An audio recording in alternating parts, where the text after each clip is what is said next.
প্রত্যেক ফরজ সালাতের শেষে সম্মিলিত মুনাজাত কোরআন হাদিস মোতাবেক ঠিক আছে কিনা? না, ঠিক নাই।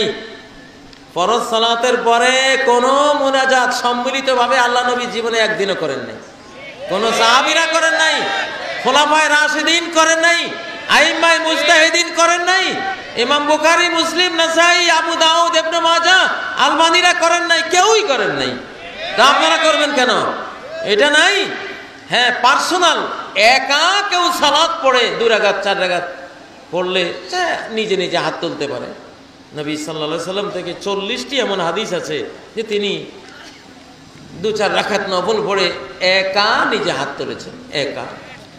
বাস আপনি মন চাইলে একা নফল পড়লেন, তাহাজ্জুদ পড়লেন, ইশরাক পড়লেন, মাঝে মধ্যে নিয়মিত না, মাঝে মধ্যে মন চাইলে একটা হাত তুললেন, ওইটুকু বৈধ। কিন্তু সম্মিলিতভাবে ইমাম সাহেবের নেতৃত্বে প্রত্যেক ফরজের পরে জামাত শেষে আরেক জামাতি মুনাজাত, বুঝেন না? সানি জামাত। এটা কি সানি জামাত? দ্বিতীয় জামাত, মুনাজাতের জামাত। আবার এই রফে ইয়াদাইনকে মুনাজাত বলাও একটা ভুল। রফে ইয়াদাইন তো মুনাজাত না, মুনাজাত নাম হলো সালাতের। হাদিসের পরিভাষায় মুনাজাত সালাতকে বলা হয়, হাত তোলাকে মুনাজাত বলা হয় না। সহিহ বুখারীতে রয়েছে, ইজা কামা আহাদুকুম ফিস সালাতি ফাইন্নামা ইউনাজি রাব্বাহ, তোমাদের একজন যখন সালাতে দাঁড়ায় সে তার রবের সাথে মুনাজাত করে। যখন সালাম ফিরায় মুনাজাত শেষ হয়ে গেল। আল্লাহ রাসূল সাল্লাল্লাহু আলাইহি সাল্লাম কাঁদতেন সালাতের ভিতরে, সাহাবারা কাঁদতেন সালাতের ভিতরে। আজও বাইতুল্লাহ, মদিনায়, মক্কায়, ফিলিস্তিনে হাক্কানি উলামায়ে কেরাম সালাতের মধ্যে কাঁদেন, ঠিক কিনা? আর বাঙালিরা কাঁদে সালাত শেষ করে। প্রধানমন্ত্রীর চেম্বারে যখন কোনো গরিব দুঃখী গেল, তুমি কাঁদলে, দুঃখ থাকলে প্রধানমন্ত্রীর কাছে না কাঁদবা নাকি? প্রধানমন্ত্রীর চেম্বারে 1 ঘন্টা বসে আছিল, কাঁদে নেই। চেম্বার থেকে আউট হয়ে রাস্তায় গিয়ে কাঁদে। এইটা বেকুব না? হ্যাঁ, বেকুব না? ويخرون للأذقان يبكون ويزيدهم خشوعا।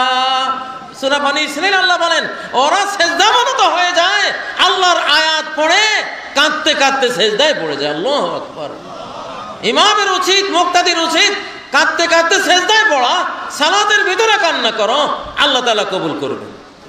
কিন্তু বাংলাদেশি ভাইয়েরা সালাতের ভিতরে কাঁদে না, কারণ আরবি বুঝে না, কাঁদবে কি দিয়ে? কাঁদতে হলে তো আরবি আয়াতটা বুঝতেও হয়। কিন্তু বাংলাতে ইমাম সাহেব বলেন, আল্লাহ আমার দোয়া কবুল ও মঞ্জুর করো, আমার অমুক ভাই বড় অসুস্থ, আল্লাহ তারে শেফায়ে আজল কামেল নসিব করো, তার মা অসুস্থ, অপারেশন হচ্ছে, আল্লাহ তুমি সফল কাম করো। বাংলা যে কয়, এই জন্য ওই বাঙালি চোখে পানি।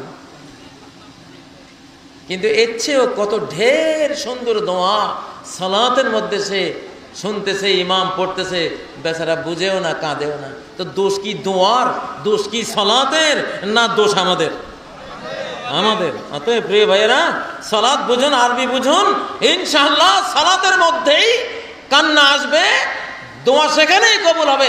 সেজদা সবচেয়ে বড় দোয়া কবুলের পয়েন্ট, ঠিক কিনা? হ্যাঁ, আকরাবু মা ইয়াকুনুল আবদু মির রাব্বি ওয়া হুয়া সাজিদ, বান্দা সিজদাবনত অবস্থায় আল্লাহর সবচেয়ে কাছে চলে যায়।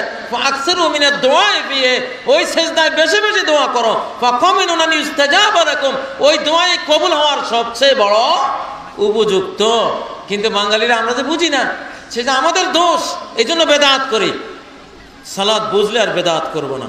আল্লাহ তাআলা আমাদেরকে বেদাত থেকে হেফাজত করুন এবং আমাদেরকে সুন্নাহর উপরে আসার তৌফিক দান করুন। সুবহানাকাল্লাহুম্মা ওয়া বিহামদিক, আশহাদু আল্লা ইলাহা ইল্লা আনত, আস্তাগফিরুকা ওয়া আতুবু ইলাইক। ওয়াসসালামু আলাইকুম ওয়া রাহমাতুল্লাহি ওয়া বারাকাতুহু।